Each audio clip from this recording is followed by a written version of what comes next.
In this video, I'll be using the King Azurile from Dragon Quest Monsters 2 as a Pokémon in Ruby. I've been using mediocre to downright terrible monsters for a while now, so I'm using something completely overpowered for a change. King Azurile has some of the highest stats in the GBC original, and he's a mandatory boss in the 3DS remake.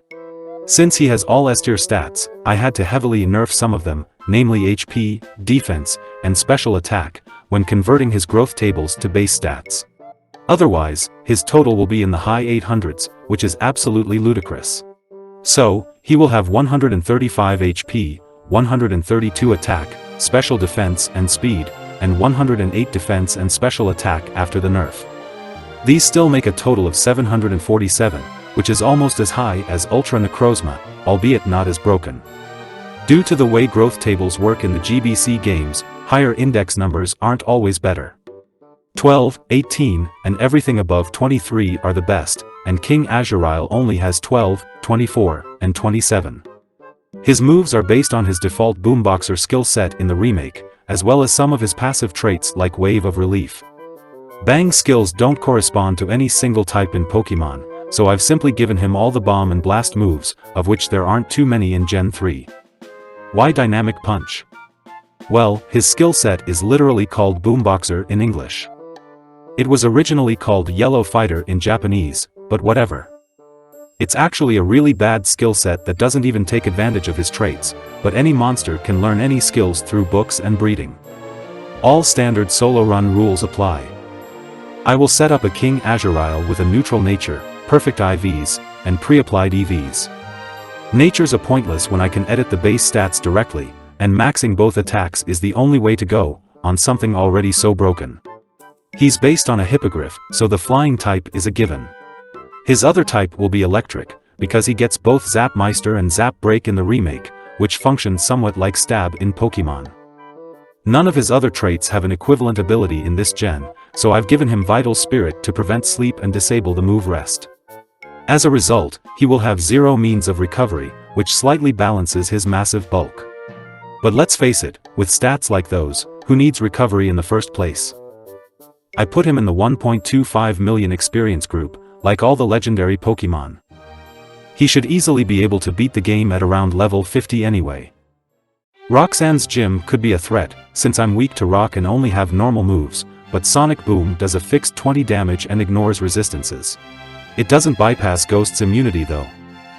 My high speed is actually a detriment when I'm weak to Rock Tomb, because the AI treats it as a speed debuff like String Shot, not a damage-dealing attack, and so it will only use it when I'm faster. Sonic Boom two-shots both of her Pokémon, so it's not a big deal. I'm only level 17 due to my slow experience group, but I should still be strong enough for the second gym. Although my early attacks are terrible, I have a resistance to fighting, and my raw stats should pull me through. Egg Bomb is one of the weirdest and most redundant moves in Pokémon, but it kind of makes sense for a giant chicken to learn it. Doesn't make it a good move though, with only 75% accuracy. It's just a normal type Iron Tail or Dragon Rush, without the secondary effect. The Machop survived an Egg Bomb, but it can't do much back. The Makuhita has lower defenses, so it was a one-shot. Brawly gives the TM for Bulk Up, which I can't learn, because none of the bird Pokémon can learn it. I used the TM from Steven to learn Steel Wing, just so I could have some coverage. Also, Rock Blast is on my moveset because Boulder Toss and its lesser variants deal Bang and Quake damage in the 3DS remake, and it has Blast in its name. Again, Bang doesn't correspond to any single type in Pokémon. The second rival battle could be annoying due to status ailments and Leech Seed from his Shroomish, but luckily, I kept Refresh to cure myself. Refresh can only cure primary ailments like poison and paralysis, not secondary or stackable ones like Confusion, Attract, and Leech Seed. Being in the 1.25 million experience group means I won't have much level advantage in the early game. And although I have a great attack stat, I have no stab moves, and my coverage at the moment is terrible. Watson is going to be a pain. I hardly have any level advantage, and I have nothing good to hit his Magneton with. Rock Blast is awful, Steel Wing is doubly resisted, and Egg Bomb only has 75% accuracy. Well, I'll just equip a Cherry Berry and see how it goes. I can always grind to level 30 for Shockwave or by the Thunderbolt TM from the game corner. I don't even know why I picked Steel Wing against his Magnemite, but I got a critical with Egg Bomb after. His Voltorb doesn't seem to have Thunder Wave, so it can't do much, but his Magneton has both Thunder Wave and Supersonic, which is a deadly combo. Egg Bomb did a third to it, so I should be able to avoid putting it into potion range if I don't get a high damage roll on the second hit. But I got paralyzed and confused, and again, refresh only cures the primary ailment. I didn't get too unlucky with confusion and misses, and my massive bulk pulled me through. I can learn Shockwave naturally, so I won't need its TM. I picked up the Secret Power TM on the way to the volcano, and used it to replace Egg Bomb. It is 30% weaker, but at least I no longer have to contend with an awful accuracy. The first Maxi fight is usually pretty easy, even though his Mightyena punishes physical attackers with Intimidate. His team is quite underleveled for this part of the game, and I now have a special stab move. Both his Mightyena and Golbat were easy one-shots with Shockwave, but it can't hit his Camerupt. Its ground moves can't hit me either, and its Ember does almost nothing.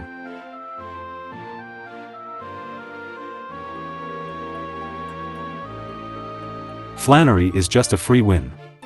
Slugma is one of the worst Pokémon ever made, and Torkoal's special defense is quite low compared to its physical.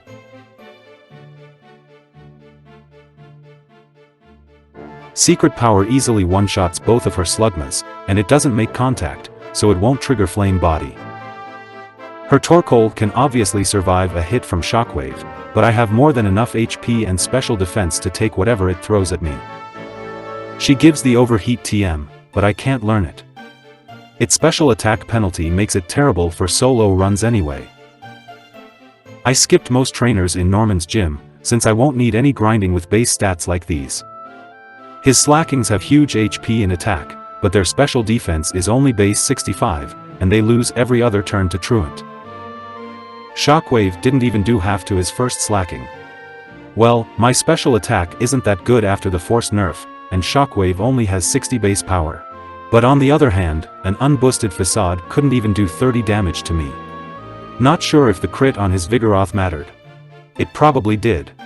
I resist fighting, so his second Slacking won't use Focus Punch, but it doesn't matter since it will need at least 4 hits with Facade to knock me out, which it certainly won't get, thanks to Truant. He gives the TM for Facade, which is another bad move for solo runs, where you don't want to keep a status ailment.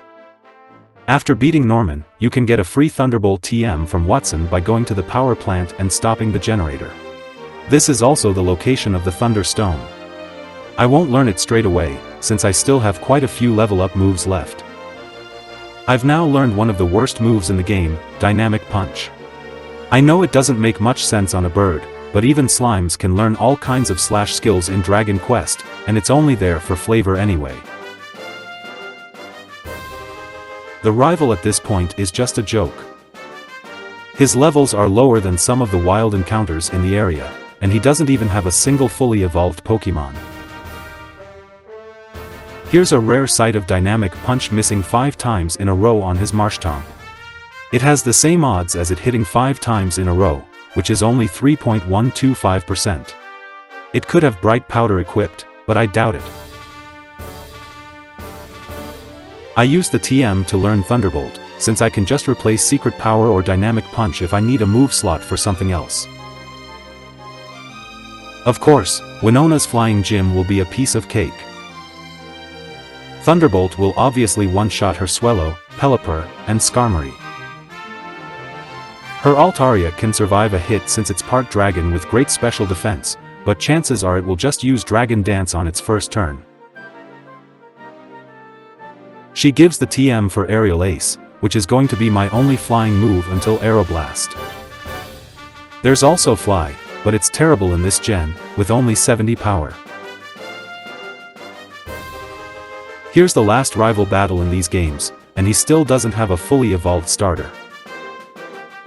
Sure, they wanted Wally to be your real rival, but he only fights you once with a proper team. And they could have at least given the opposite character a fully evolved starter just for the Pokédex entry. I don't know if the 3DS remakes gave more significance to these rival characters, as I've never played them. I hope they did, because these games really feel rushed and unfinished. I had to grab an HM Mule to fight the Psychic Gym, since it's a forced double battle. I have Steel Wing and massive special defense, so I won't even need it to soak up a hit. By the way, Sludge Bomb is also there for theme, since moves like Seed Bomb, Magnet Bomb, Focus Blast, and the most fitting Beak Blast didn't exist yet. I equipped a Chesto Berry for Hypnosis, but my Steel Wing should just one-shot their Lunatone, which has poor defense. It was a crit, but I don't think it mattered.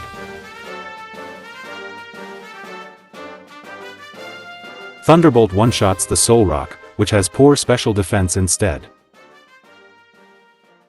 They give the Calm Mind TM, and since most Pokémon based on mythical creatures can learn it, I made it compatible. My special attack is only above average after the nerf anyway. The second Maxi battle gave me trouble in some previous runs, because I couldn't one-shot his Mightyena, but I don't think I'll have any problem this time around. I will equip a Persim Berry just in case.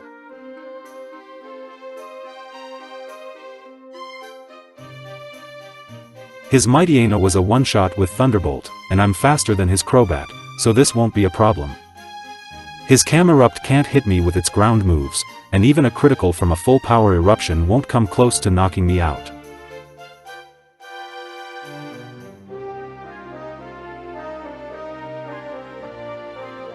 I won't need Steel Wing anymore, so I replaced it with Calm Mind. One Calm Mind should be more than enough to one-shot Wallace's Milotic, even if it has maxed HP and special defense EVs. His lead Love Disc is just a setup fodder, although it can confuse and attract. I have a Persim Berry for confusion, but attract could be annoying.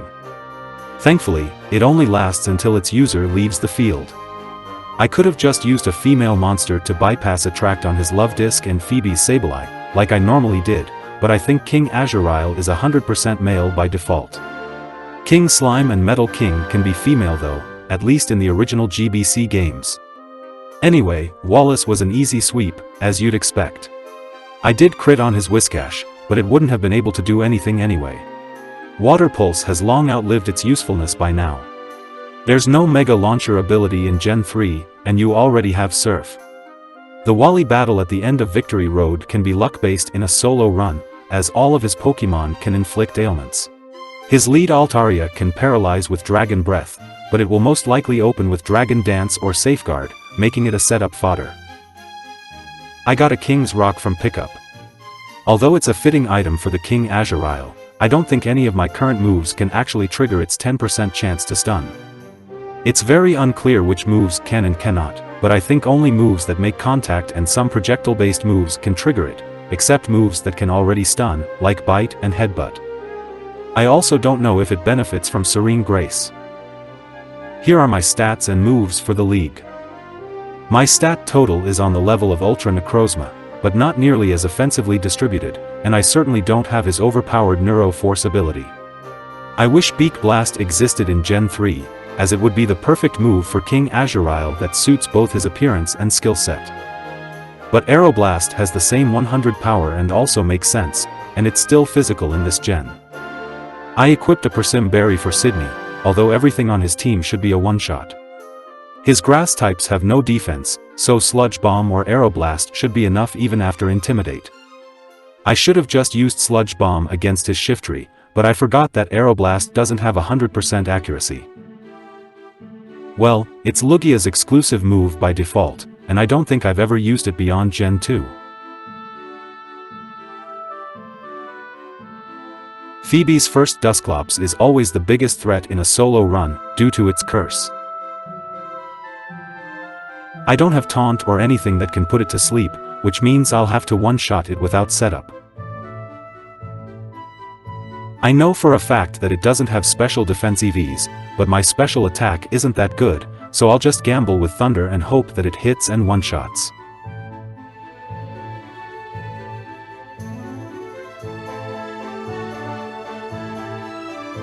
Luckily, it didn't miss and was a one-shot, and this means the hardest part of the run is already behind me.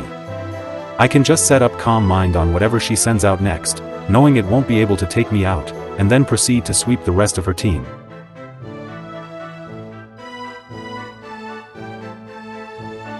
Psychic is another TM that most Pokémon based on mythical creatures can learn.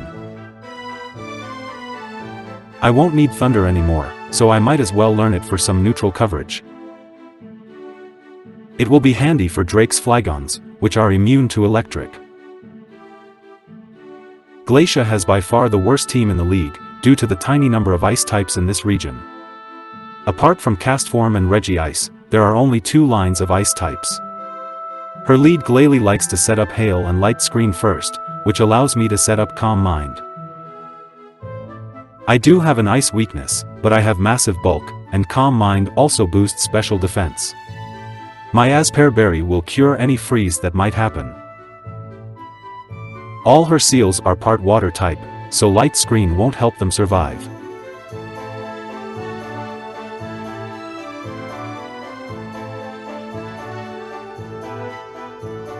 For Drake, I will equip a Cherry Berry, just in case his Altaria or Flygon paralyzes me with Dragon Breath. I'll likely have to take a Rock Tomb from his lead Shelgon, as I don't think Psychic can one-shot it without setup. But since I'm immune to Earthquake, and all Dragon moves are special here, it won't be a problem if I'm slower than his Flygons and Salamence.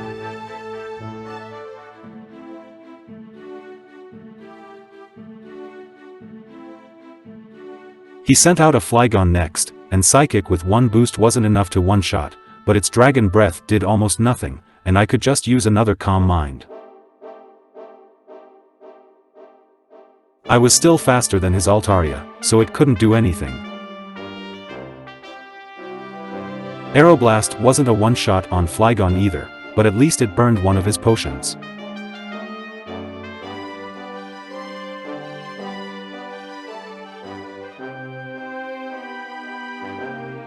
Not sure why his Salamence picked Fly when I resisted, but it has nothing that could take me out anyway.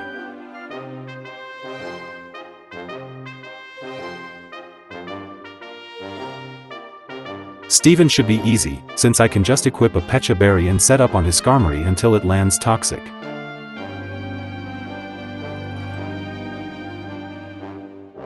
His Claydol is the only Pokémon immune to Thunderbolt, but Aeroblast should two-shot it, even if it gets a boost from Ancient Power.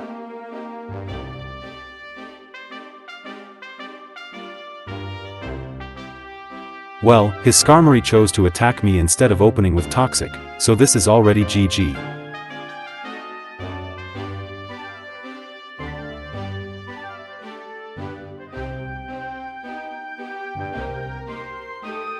His Cradley couldn't survive a second hit even after Ancient Power boost, and I just one-shot his Claydol with a critical Aeroblast. So, in conclusion, the King Azurile was able to breeze through the game, thanks to his raw stats. He's one of the strongest monsters in the original DQM2. If I didn't nerf his base stats as a Pokémon, he'd have something ridiculous like 180 HP and 140 plus in everything else. His growth tables are just that good. I guess this shows you how powerful some Dragon Quest monsters can be as a Pokémon, and I'll definitely use something less overpowered next time. Thanks for watching.